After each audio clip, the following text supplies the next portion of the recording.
let's go over clock choke, okay? Let's move up a little bit so we got it.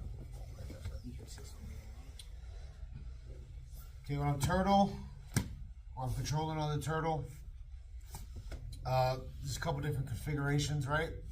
Have my right knee close to his hip with a seatbelt kind of grip. Okay, I'm pretty much always a seatbelt grip anyway. Or I can bring my left knee close. And my right foot and my right leg over the hip here. I mean, there's more, right? I can be directly behind too. Okay, when I'm going clock choke, either way, I'm gonna set up this grip. No matter how my legs are configured, I'm gonna start playing with and opening up these lapels. Okay, always looking for my thumb in grip here on the cross collar.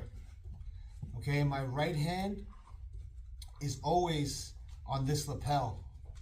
Okay, setting it up, opening it up, looking for an opportunity to feed this grip. Okay, no matter where my legs are. So here, I want you guys just to get very good and very comfortable with opening up this lapel and feeding and fighting for this grip at your first opportunity.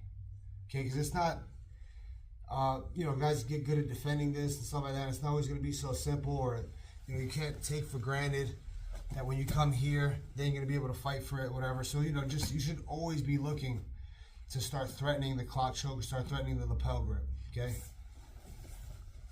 But when I do go for clock choke, I'm typically going to bring my right knee here to the inside of my left foot out, okay? Now look, my right elbow is very important here. I have to lock on his hip and control his hips. Okay, if I have sloppy control of the turtle position, the choke is not going to work. Okay, he's going to be able to escape or move, and yeah, I'm not going to set up the choke. Okay, so my right elbow is cinched like a wedge on his hip over here, okay? I don't want him to be able to move or to sit to his right hip so easily. Okay, so it's like to go flat to your right side. Yeah. Okay, I want to prevent him from being able to just sit to his right hip. So typically, I'm always applying a little bit of pressure in this direction. Okay, if I get him going to his left hip, I don't mind so much, right? Because I'm still behind and now I'm still in a position to feed my collar chokes. I actually prefer, I like finishing collar chokes from here as well. And I still have my chest to back connection.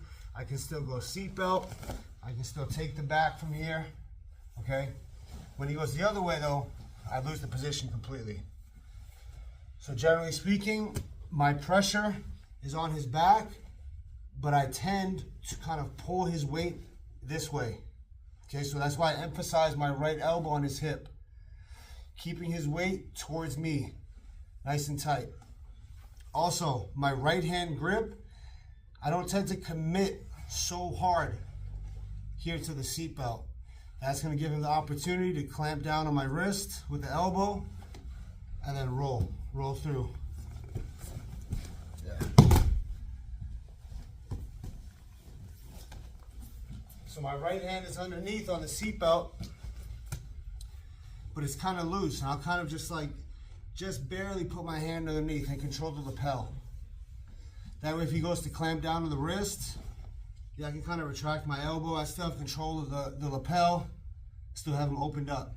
Okay, but he doesn't have full control of my arm, so you can't roll through. Okay, and then if he does that, if he goes to control my wrist, boom, I immediately start attacking the choke. See, he has to bring his arm back to control my wrist. Yeah, and I'll bring his, and then I can kind of go back and forth and, you know, confuse him that way. Okay. Listen, guys, the choke is very simple, but there's a lot of details. There's a lot of little things as far as control, or as far as fighting the grip, stuff like that. Okay, so I'm just kind of take my time to go through some of this stuff with you guys.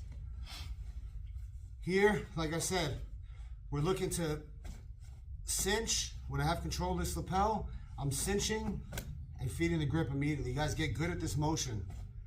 Okay, get good at finding the lapel quickly. Almost make it like a little micro drill. Okay, and here and I cinch. My elbow, my left elbow comes back and cinches a tight grip. Okay? But that's not always going to be the case. You're going to have guys who are good and they're here and they're controlling and they're staying disciplined on their lapel. Okay? In that case, it's not always going to be clean. So don't be afraid to kind of get in there and fight dirty, you know? Not dirty, like as in dirty tactics, but gritty, okay? So for instance, if he has this kind of cross grip here, like how you had it, not just how you had it. Okay, I'll start coming in on this side and really just like peeling away the hands. And sometimes I'll even make a fist or like use my knuckle like this to start really getting in there. So come up, pick your head up a little just so you see it. So make the cross grip here. I'm here, I'm going to the hands and I'm working my knuckle in there. Boom, and I'm opening up the lapel. Okay, another thing he'll do is he'll grab his own lapel to fight, okay? I'm not looking to make a clean grip on the lapel. I'm actually gonna grip over his hand. See, I have his whole hand right here? Okay, and with this grip over the hand, I'm gonna start peeling it down. Now look, my hand is on the top part. So you guys can kind of see that? So he's here and he's on the lapel, not all is lost. Grab the hand and start fighting it away. Okay, he's gonna have to redo, he's gonna go up to my hand and try to peel it off. Okay, that's fine. Then maybe he gets it off, then look, I'll come to this hand here and then peel it off and then go back. Okay, so we're just playing like a little game of ladder over the lapel. Go to the lapel. Peel my hand off. I gotta peel it off. I'll peel his hand off.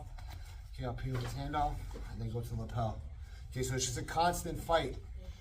Constant fight, but don't expect to grab the collar clean every time. You gotta really fight the hands. Okay? So with that being said, let's just get to the choke, right? So we're here, let's say he's fighting, boom. I'm gonna fight, I'm gonna dig, I'm gonna get my choke. As soon as I feel like I have my hand in the position where I need it, my thumb is tight, I have a good tight grip, look, my elbow is cinched. Okay, I'm gonna start to lean forward on this part of his back and on the back of his head. Okay, I can't stay back here. I'm gonna start putting pressure forward. My right hand is on the wrist.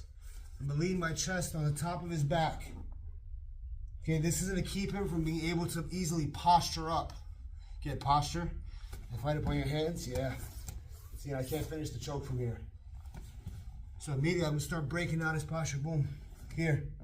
Okay, now my right hip is gonna go on top of his left shoulder. So I have my grip, I've broken his posture. My right hip, I'm gonna switch my right leg underneath. Okay, my right hip is directly over his shoulder.